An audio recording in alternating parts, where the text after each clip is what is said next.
And welcome to another episode of Wayne's World of Science and Technology. It's after midnight local time. Somebody, who shall remain nameless, decided he needed a walk. So, since he woke me up, I'm cutting a video. And since I promised Dr. Berger I'd take a shot at trying to explain what we know about UW-105, the fossil site they're working on in South Africa, seems like a good time. Right, Loki? Yes. You want more treats, you want more food, you want to go out and play with your friends, but they're all asleep, little man. Anyways, give me a minute to unload the puppy, and I will start. Now that I've gotten rid of the puppy, well, yeah, it's an explorer hat day. So, let's get started. This is my evaluation of the UW-5 fossil site. The first point is location. The Cradle of Humankind, including the UW-5 fossil site, is on the edge of a section of crust that was pushed up by plate tectonics. Then water percolating through the ground formed the caves by dissolving way softer materials. We can be certain that this cave is less than 20 million years old, and probably considerably less based on when the uplift occurred. The oldest hominid fossil found in the cradle is Littlefoot at 3.67 million years old. That is likely the upper limit for age, but not a certainty. The fossils were found encased in breccia. Breccia is a cement-like substance formed by a mix of materials and water. We know that breccia formation is a lengthy process, taking about 500,000 years. That makes 500,000 years our approximate youngest date. Note that I said approximate. It is always possible that local conditions cause breccia formation to occur faster. For that, we need the analysis that the team is doing. But 500,000 years is probably reasonably safe. The next issue is teeth. During the preparation of a molar for removal from the breccia, the preparator, and my apologies, I've listened to the video 3 times and I still can't understand Lee's pronunciation of his name, commented on the size of the tooth. Going by eye, that molar was extremely large. The preparator's first thought was Paranthropus, which is quite possible. We know Paranthropus lived in the area. I tried to compare it to two Paranthropus molars that I could find on the net, and it didn't look right, but hey, I'm not a dental expert.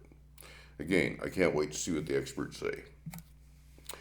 The next issue, and the one that I find really intriguing, is the bone tool. Whoever these people were, and there were at least 3, possibly 4 individuals, at least one of them was carrying a bone tool.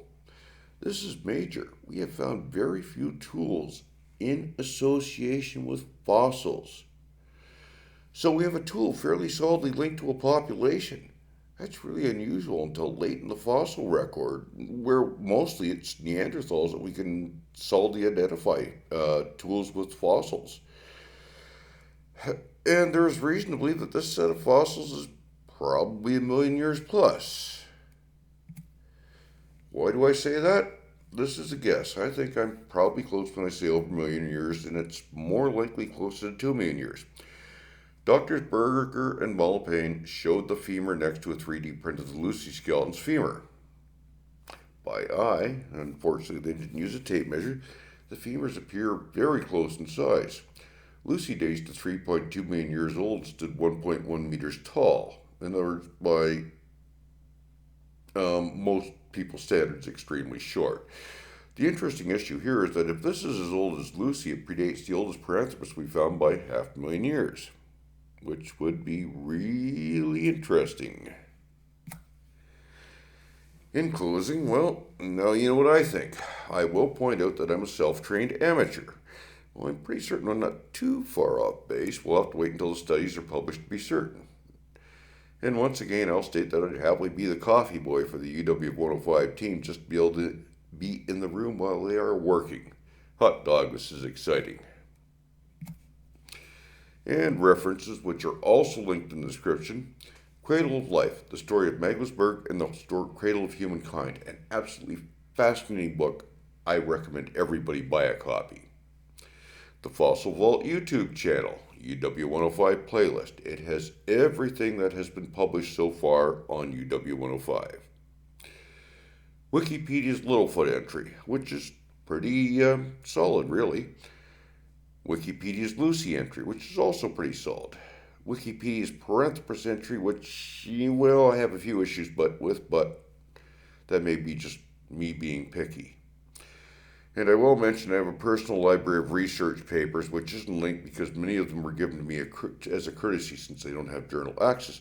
However, there is a link to my entire library as of a month and a half ago, and I will be updating that constantly so that if you go back to an older video, you will get the most recent link to the Google Doc, which shows all the files that I have in my archive. Anyway, have a great day, folks. I really hope that all of you follow the UW-105 fossil site and the work that's being done there. It is just amazing. And I was so amazingly pleased to see Kim Tommy working on the fossils. She's another scientist who I've been following from South Africa, and I can't wait till we can call her doctor too. Anyways, have a nice day, folks. Enjoy yourself. Stay safe.